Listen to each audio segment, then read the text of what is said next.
તમે એક વખત ચેક કરી લો. ઓકે, આ અમેરિકન છે.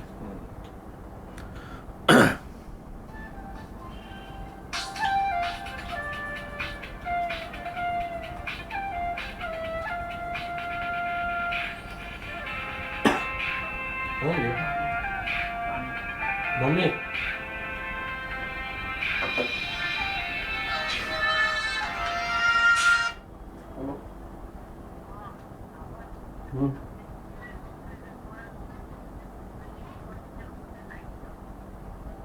હું તને પછી ફોન કરું છું.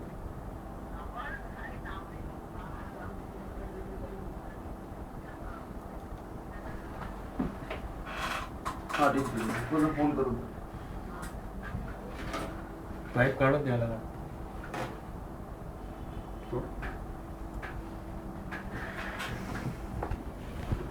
આમાં ને આમાં શું ડિફરન્સ છે એ આપણે માર્ક કરીએ.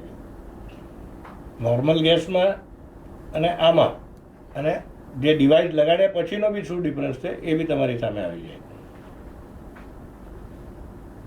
મોલિક્યુલ્સની સાઇઝમાં શું ફરક છે?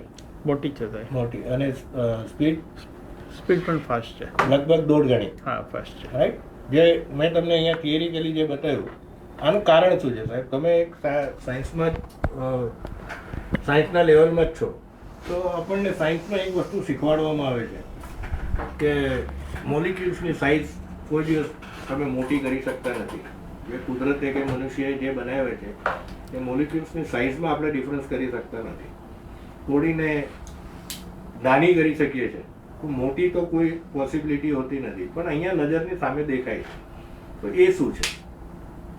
એ છે કે આ બાજુ જે તમે જુઓ છો એ ક્લસ્ટર્ડ મોલિક્યુલ્સ છે, એકબીજા મોલિક્યુલ્સથી દબાયેલો અણુ છે, એટલે તમને નાનો દેખાય છે.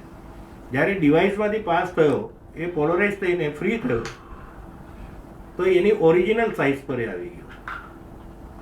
એ દબાયેલો નથી, અત્યારે પોતાની ઓરિજિનલ સાઇઝ પર આવી ગયો, એટલે અણુ તમને મોટો લાગે છે. અને મોટો અણુ થયો એટલે ઓક્સિજન બી એને વધારે કમ્પન્સેશન મળવાનું છે. ઓક્સિજન કમ્પન્સેશન વધારે મળ્યું એટલે જ્વલનશીલતા, થર્મલ એફિશિયન્સી વધવાની છે. જે કામ તમારું 10 મિનિટમાં થવાનું છે 5 થી 6 મિનિટમાં થઈ જશે. આ એક સિમ્પલ થિયરી, આ મેથડ.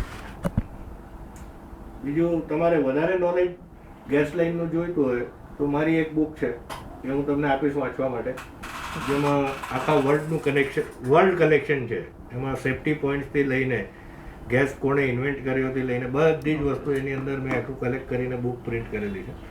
હું પહેલાં મારા ડિવાઇસની સાથે બુક આપતો હતો, પણ ત્યાર પછી જોયું કે આ બુક આપવાનો કંઈ અર્થ જ નથી, કોઈની પાસે વાંચવાનો ટાઈમ જ નથી, એટલે ત્યાર પછી બંધ કર્યું. અત્યારે લોકોને જે છે એ સામે બતાવો, પૂરું થઈ ગયું.